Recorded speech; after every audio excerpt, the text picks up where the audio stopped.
mendelspod.com, advancing life science research, connecting people and ideas. He's the award-winning author of the Mars Trilogy.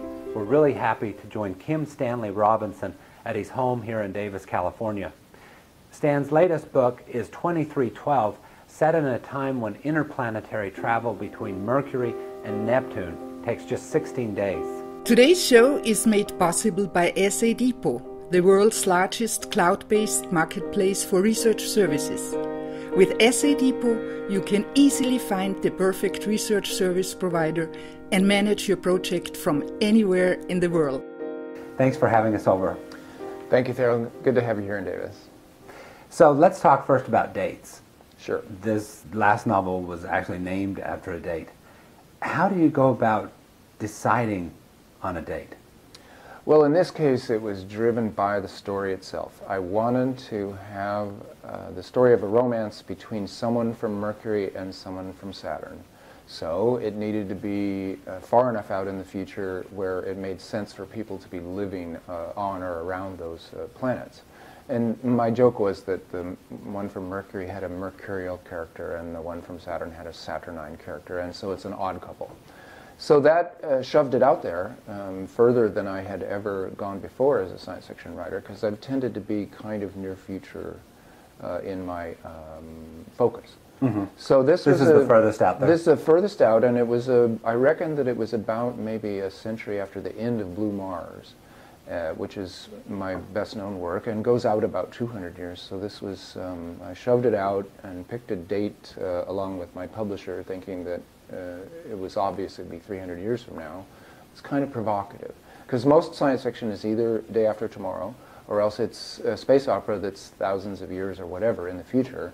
And that zone of just a few centuries out is close enough that you can imagine the history from here to there, but it's far enough out that 300 years from now, given the pace of technological change, it's hard to imagine. And so it was an interesting zone for me, and I think for readers.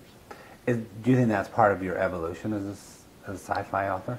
It is for me, just to go further out. To keep pushing, because I've been working somewhat as a realist, which is odd to say as a science fiction writer, but I've been trying to work on what seems most realistic in our future so that people can stay believing it, so that it isn't just a form of fantasy, but is a form of almost historical fiction. You know, Day After Tomorrow, it's going to be like this. It's a way of talking about right now and catching those parts of right now that are changing so quickly and that look like will be maybe transformative. So for me, it was a push into the next zone of thought, and very interesting for me to let loose some constraints and say, look, it's going to get wild, it's going to get strange, to the point where it'd be a little shocking to me. Mm-hmm. And I hope a little shocking to the reader, some mm-hmm. of the parts of the book. And how was that process? I mean, what kind of constraints did you let go of? Well, just whatever I found shocking or transgressive. What seems possible, say, in genetic engineering or biological changes, gender blending or mixing, anything that I have a fairly standard upbringing, suburban, middle-class American background, and I thought 300 years from now is going to be shocking, so shock yourself first and then see if you can do that to the reader. So that's relatively easy, because the imagination, you can imagine anything, and some of it is bizarre, and then I would go ahead and write that down. So is it important to you that the technology in your novels is rooted in current scientific understanding, current technology? That's mostly what I do, yeah. And why? Why is that important to you? I think it makes for better literature. My main goal is to write good novels, and so whatever it takes to write good novels, that's what I do. And that led me to science fiction, because I think we live in a science fictional world, in a society that is determined by what we can do scientifically, that it's the biggest social force. So in trying to write about reality and write a good novel, I moved into science fiction as a logical extension of that desire, because I really think science fiction is the best and most relevant literature of our time. that realism, as you would define it, like let's write a novel about the year 2013, is hopelessly off the cutting edge because things are changing so fast. And it doesn't seem to catch the sense of acceleration that is part of our moment. So I think science fiction does a better job of being the true realism of our time than any other literature. So do you think that actually science fiction will be at some point sort of the main? I think I think that's almost already happened. Huh. You see writers like Michael Chabon or Cormac McCarthy, the stars of the establishment writing scene that will get the Pulitzer Prizes. All these are club awards, and all these are social groups, and so the differences between literary genres and literary social power groups are different things. But what you see is that almost every writer that people read in America today has tried science fiction at one time or another. And it's becoming, it's dominant in movies. It's also what our culture is about. Our culture is a kind of giant science fiction story that we're all writing together, that we're co-authoring. So when people, they say, oh, I don't read science fiction, I'm thinking, well, you live science fiction, so why would you be so ignorant as to not read science fiction? How do you know what your own reality is if you're not reading science fiction in this America right now, in this world? Okay, so walk me through that a little bit. So, because I'm new to science fiction, actually, and so you're telling me that. And so how am I living science fiction today? I'm coming up here and doing this interview in Davis. Right, but you're from the biotech industry and biotech startups. Well, those industries didn't exist 20 years ago.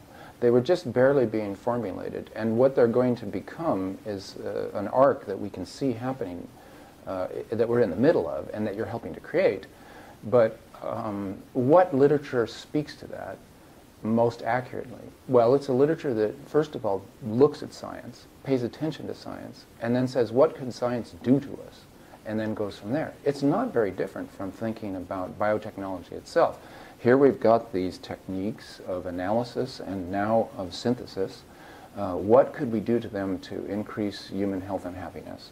And science fiction, by saying that there's going to be a future and that we are in semi-control of it, is a kind of a positive literature. It's a somewhat utopian. Even the dystopias are saying we don't want to go this way, we want to go that way, which implies that we have some control. So even the dystopias are warnings in a generally utopian literature, hopeful, and saying history is a human project that we can seize, take control of, and move in a good direction. So it's not that different from biotech. If you think about domestic realism, the novel that is on the bestseller list, well, it's people who have some marriage problems, or someone has murdered someone else, or blah, blah, blah. It's the same story that was being told 100 years ago, and they did it better 100 years ago. You can't beat James Joyce, Virginia Woolf, Ernest Hemingway, and yet people are still writing exactly the same novels they wrote, and it's watered down. It's like a Xerox of a Xerox of a Xerox. It's simply boring. And it can even be done, really well written, and still be boring. Whereas your standard science fiction novel, if any thought at all has been put into it, will be quite exciting. Did you in the beginning write, I mean, I guess you would call the other literature than science fiction, you'd call it realism. Did you begin with that? Well, I began with poetry. And then I grew up in Southern California. It was orange groves. The orange groves were ripped out and the city replaced it. And I saw that happen. And when I first read a science fiction novel, I was older than many of them. I was like 18. Well, I thought, that's the first description of how things feel that I've ever read. And I was already in love with books. So science fiction just hit me like a wall falling on me. I became a science fiction writer almost the first time I read a science fiction book. It was kind of transformative. And I'm a patriot of the field. That's all there is to it. I support science fiction as being its own thing, and that it's the best stuff going. So this interview is part of a series we're doing at Mendel's Pod, Creating the Future. Who's creating the future? Is it the scientists and engineers, or is it the sci-fi writers that they read? Well, there's a feedback loop there that's really interesting, because a lot of scientists and engineers, they read science fiction when they were kids. And a lot of science fiction writers will get their ideas from scientists and engineers when they talk about what's possible. They'll say, well, we got these results, and it means that someday we might have a cure for MS.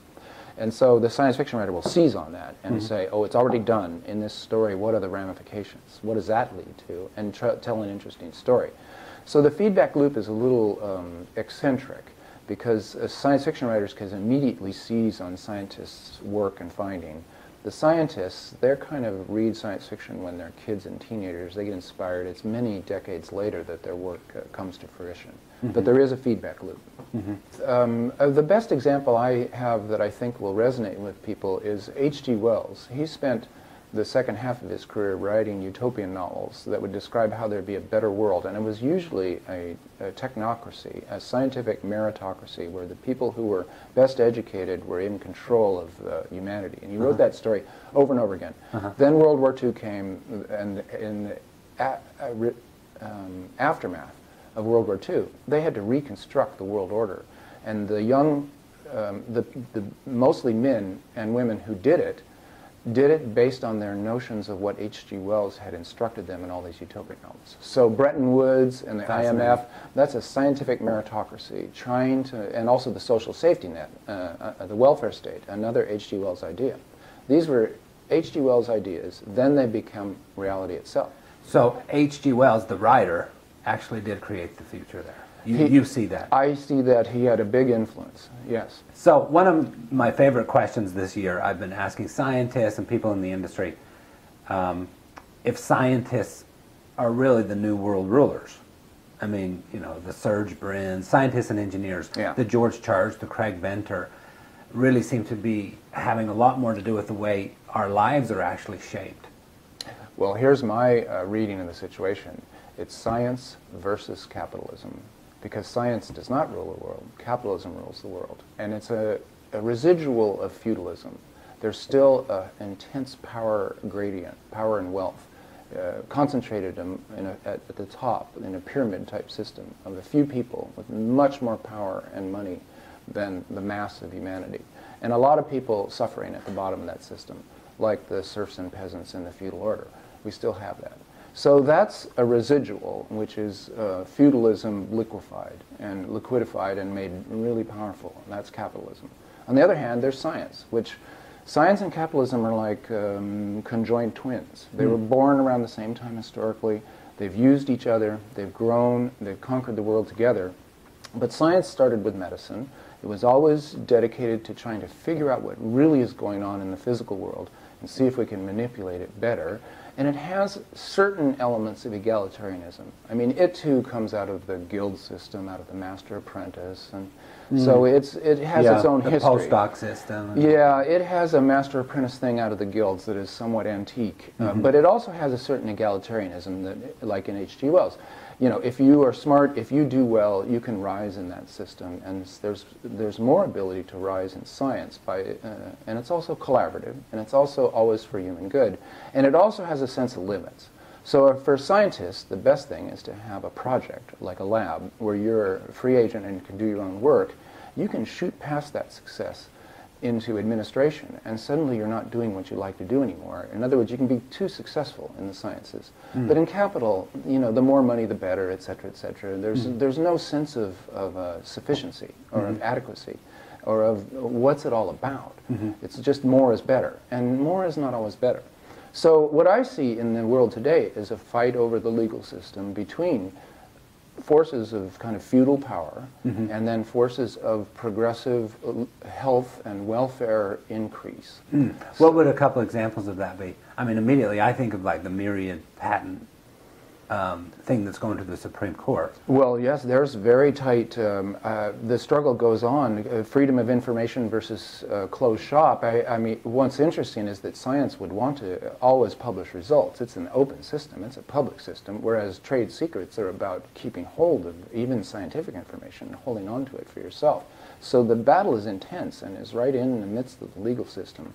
But also I think it's more philosophical and overarching. Are we making a human society that is sustainable on this planet, or are we just doing the same old with the rich get richer and the poor get poorer? And this is a sort of philosophical battle over the direction of history. How do you think that battle's going right now? We are in the middle of it. We're in the middle of it. Yeah, sometimes I think it's going well, but inexorably, every time, for instance, there is, you get rid of nepotism and you have meritocracy, every time scientific results matter, like in statistics and social systems, in government, etc., that's kind of a win for science and for using a realistic view of nature and of our limitations on this planet and even of human beings, studying human beings. And it makes it a little bit better. The system gets a little more responsive to reality. On the other hand, every time there's a win for privatization, every time there's a win for profit over long-term health, then capitalism wins. So we see a lot of both. And I think that we'll never, the battle won't be finished in our lifetimes. It'll go on and on through this century. But I think that that science is inevitably going to be the winner, because it's either that or we destroy the planet and maybe make ourselves extinct or radically reduced. So in the either or, I think it's inevitable that science is going to win. Let's get back to your writing. Sure. How does one go about creating the future on paper? Well, it's a kind of I mean, the obvious thing is extrapolation. Extrapolation, that's the most common tool. Yeah. And then extrapolation never really quite works right, because physically it's always going to bend either up or down. And also in science fictional terms, if you're doing extrapolation and you posit that something will be different in the future, just X, then what's interesting to think is, if X is true in the future, what are the secondary ramifications of that, and what are the tertiary ramifications of that, and how will it impact people, and then also, who are the people that are going to get hurt by this change, because they turn out to be interesting characters. Okay, so let's say you follow this one direction with an extrapolation, and you get out there and you say, okay, I'm starting here. Now, what else is this going to affect? Right. You sort of blossom from there. Yes, and that's what I think makes science fiction novels different than futurology. In that in science fiction, we're not saying this is going to happen. We're saying, if this did happen, because it could, then what would it feel like? And so I don't like futurology. What's futurology? This is people who make money by going to businesses and predicting the future and saying this is what's going to happen. And you mean like PricewaterhouseCoopers doing their forecasting? Yes, except it includes social factors and a whole lot of technological factors. It tends to be a technology business type thing. And so, I mean, I know there are some good futurologists who are always hedging their bets and saying, well, you know, nobody can know the future. But a lot of them are way too confident about what the future is going to bring. They don't seem to understand the radical break or the fact that extrapolation usually levels off. People will talk about Moore's law as if that is truly a physical law rather than just a manifestation of the last few years. And it can't possibly be a physical law because it breaks physics at a certain point. And so people will loosely use these terms, and they're kind of futurology terms. So you mentioned confidence. You know, you can't be confident that it'll.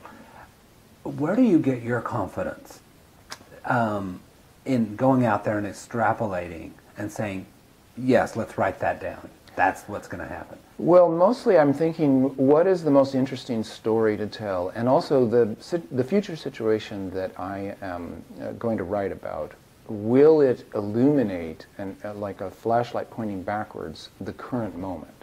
And sort of set up choices for the current moment. So this is how I make my choices. I think, well, is it an interesting story idea in itself? You know, if you could go to Mars and change it. Well, yeah, that's an interesting idea. And what would it mean in terms of its ramifications? And then what's interesting is the story of terraforming Mars, of changing Mars into an Earth-like environment, the things they have to do to that planet. What does that say about us right now here on Earth, where we are also terraforming the Earth? And so that's when I think, oh, that's a good story. Because not only is it interesting in itself as something that might happen in the future and is possible, but also it already is happening in miniature right now, in embryonic form. And we have to do it on Earth. We have to take care of Earth's environment in the same way that we would have to take care of Mars's environment if we made one there. So this is how I work. Mm-hmm.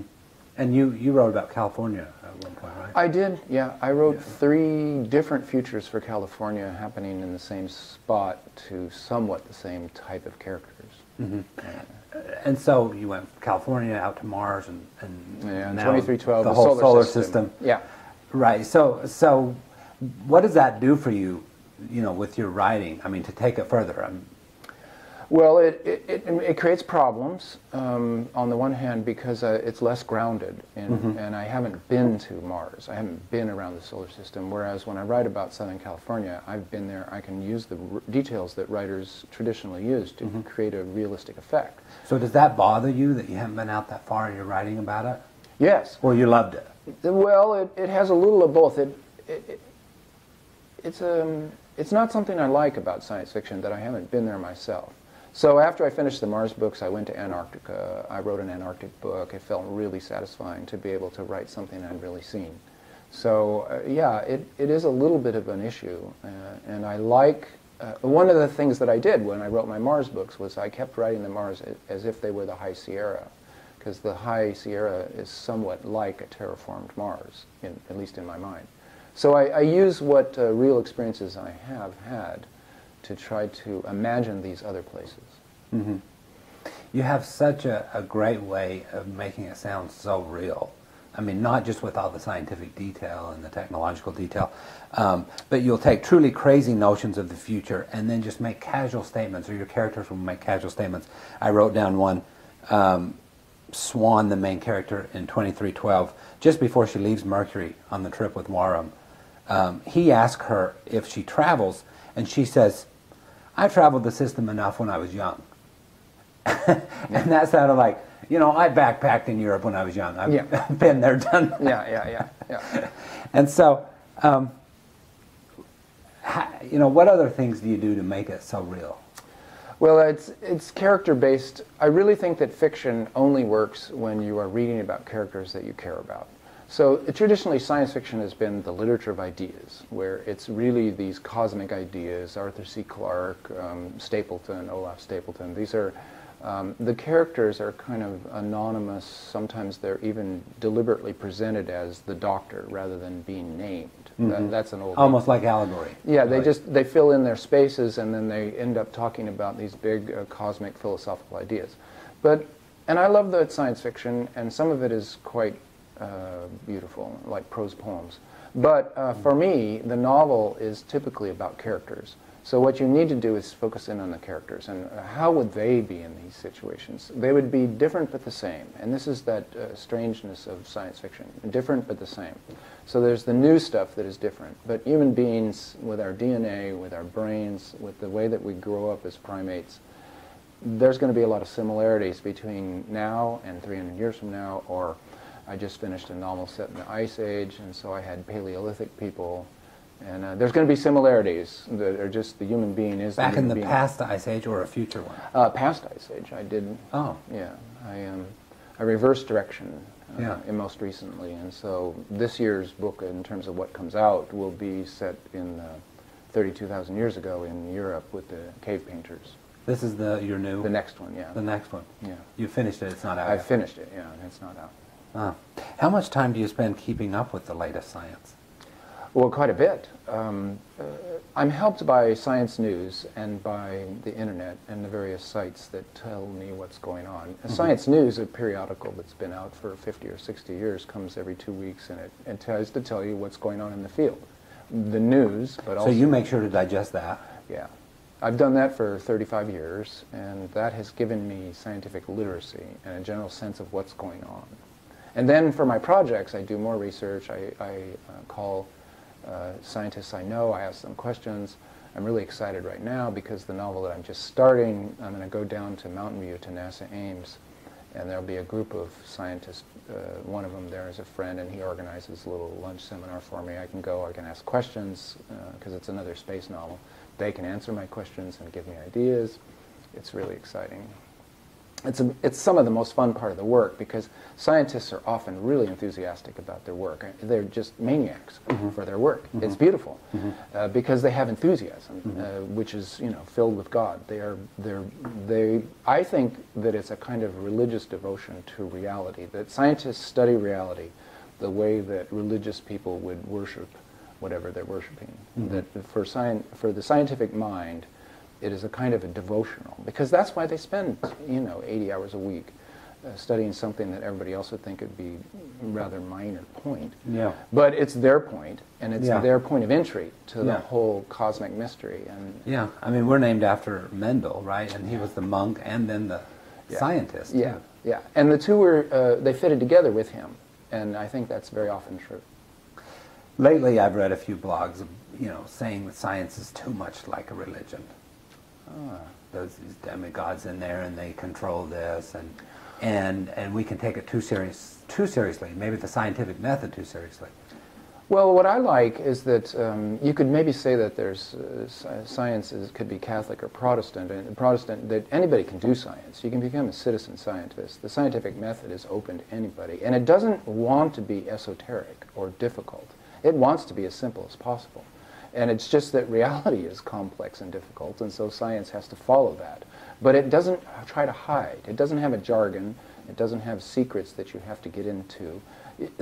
The scientific community at large, as an institution and as a human project, would like everybody to understand every single thing it does, right down to subatomic physics, right up to cosmology.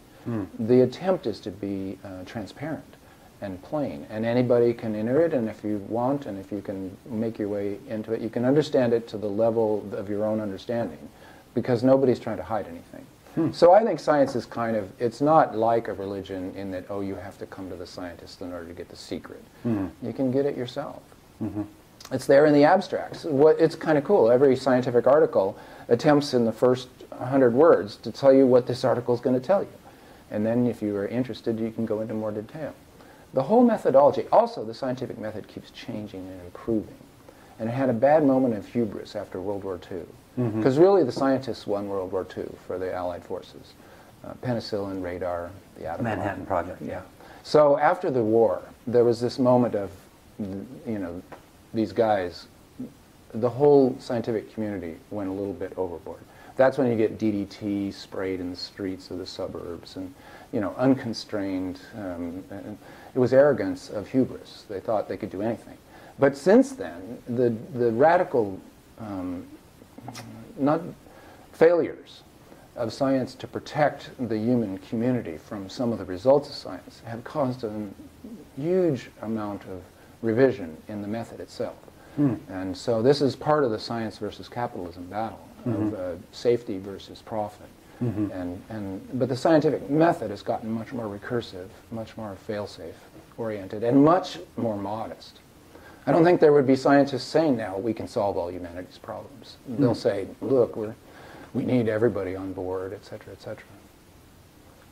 Everybody meaning religious people, spiritual people. And the common citizen, just the ordinary, just everybody is going to need to be on board with the idea that we make a sustainable civilization, that there's no techno fix, there's no silver bullet, and very few scientists will be saying to you, oh, you know, I know all the answers, or we can solve all the problems. I find them much more modest than that in the current generation of scientists. We only know what we know. There are some fundamental mysteries right at the bottom of the standard model of subatomic physics. And so most scientists who are philosophically minded will admit that our understanding of reality is very limited, and we might never get the whole story. And so it's a more modest enterprise than it was, say, in 1950. So this is the main point I'd want to make, is that the scientific method is not set in stone, that it continues. One of its parts of the method is how can we make it better? And that's institutionalized at NSF and in many institutions. It's like, how can we make science work better as part of the work of science? So yeah, it's interesting. I mean, it seems like what you're trying to do really is define science, which is it's not easy. Well, that's right. It's not easy. But since I am a science fiction writer, I'm really interested in, well, what does that mean? Because I know what fiction means, I think.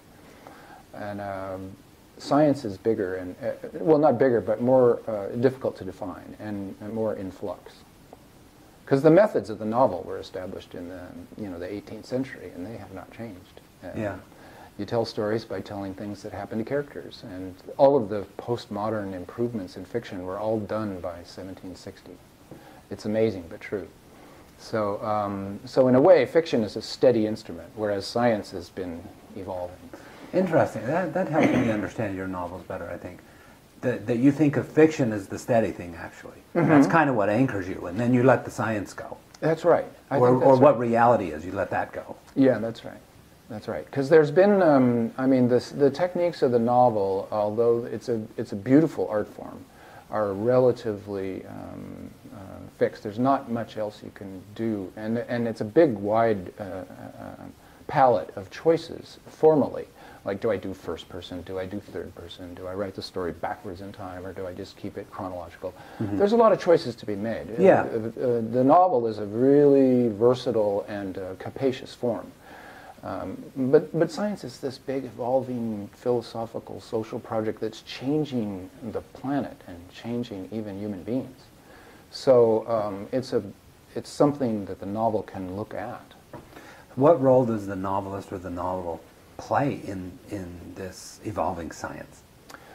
It tells the stories. And also, here's what I think is interesting, is that scientists, in this newly modest thing, will say, well, what should we do with our new scientific powers? So, should we make it possible for parents to choose the gender of their child or the color of their eyes? Should we do this? Should we do that? What should we do? They're asking the rest of humanity, because what they will say explicitly is that's not a scientific question. That's a philosophical question. And there you need the humanities and the arts. So this is what the novel does, is it tells a story, and it's kind of like the little guy up in the brain of the robot. And science is this immensely powerful, growing robot, getting more versatile all the time. And then the humanities and the arts are the little person saying, well, let's try this, let's try that. And so it's a truly interesting thing to be doing. You mean let's try this part of that science? Yeah, or let's... Making the choices of how to see that robot, or what the robot, yes, and what the robot will do with these new powers, or what to look at in scientific terms. And it's a sort of a financial choice again. Mm-hmm. Where do we throw our money? Do we do defense research? Do we do health research? This is a social choice that we make depending on the stories that we believe in. Sure. So the stories matter. I mean, I have a friend who's a linguist, who studied linguistics, right? And he would say, well, actually, the language is determining the science. Even the scientific method is written down in language. Mm-hmm. Yeah, linguistics must be a really fun thing to do, especially historical linguistics, now that we're going to be able to move backwards to the original languages. It's fascinating. It's like a detective story. Beautiful stuff. Uh-huh. And yeah... But, I mean, is there such a thing as science without the language we're using to talk about it, right? Well, yeah, no, I don't think there is. We are definitely trapped in a mental system of languages, so that science is a kind of articulated by our language and our thoughts. So linguists are definitely looking right at the root of what humans do. There's no doubt about it. So we had some questions come in from the audience. Oh, good. I'll read one. Which planet or asteroid or community from your novels would you most want to live in or on? Oh, my Lord. Well, I would love to live on a terraformed Mars or visit it. I would love to see that and see what it's like. The 38% gravity, the incredible vertical scale. My sense as a Sierra Nevada person that Mars would be like some super Sierra Nevada, because I've been to the Himalayas and those were like a super Sierra Nevada. To see Olympus Mons, to see Mars. I've spent most of my mental life as a science fiction writer on Mars, so that has to be first. But you know, sunrise on Mercury, or seeing Saturn from nearby that system with the rings, those would be obvious choices. As being, people are going to do it someday, and it's going to be very, very glorious. So finally, I'd ask you, how would you characterize your relationship with the present? Well, you say you've spent so much of your writing life on Mars, right? And then you come back to your dining table here. Yeah. Well, I'm a California house husband, a Mr. Mom of the late 20th century, early 21st century. I'm as here as anybody. This science fiction thing is a way of thinking about now. And a way of So you're as rooted as now, or more so than anyone. I just think that science fiction is a way to understand now more fully. And so, yeah, this is, I have my garden. In fact, we should walk out and see my garden so you can see what I do. And I have my family and my life here with my friends. This community is incredibly social. It's a true village, a true community. So I'm lucky in my present life. It's a good life, but also it's a very boring and stable life, which for a novelist is a great thing, because it's extremely time intensive to write a novel. 500 pages, 5 hours per page. I don't even want to do the math, but it's good that I have a lot of time just to sit and write these books, and that's what this life here gives me. Kim Stanley Robinson, he's the sci-fi author of the Mars trilogy. His latest book is 2312. Thanks for having us over. Thank you, Theo. Today's show is made possible by SA Depot, the world's largest cloud-based marketplace for research services. With SA Depot, you can easily find the perfect research service provider and manage your project from anywhere in the world. I'm going to read the beginning of my novel 2312. The sun is always just about to rise. Mercury rotates so slowly that you can walk fast enough over its rocky surface to stay ahead of the dawn, and so many people do. Many have made this a way of life. They walk roughly westward, staying always ahead of the stupendous day. Some of them hurry from location to location, pausing to look in cracks they earlier inoculated with bio-leaching metallophytes, quickly scraping free any accumulated residues of gold or tungsten or uranium. But most of them are out there to catch glimpses of the sun. Mercury's ancient face is so battered and irregular that the planet's terminator, the zone of the breaking dawn, is a broad chiaroscuro of black and white, charcoal hollows pricked here and there by brilliant white high points, which grow and grow until all the land is as bright as molten glass, and the long day begun. This mixed zone of sun and shadow is often as much as 30 kilometers wide, even though on a level plane the horizon is only a few kilometers off. But so little of Mercury is level.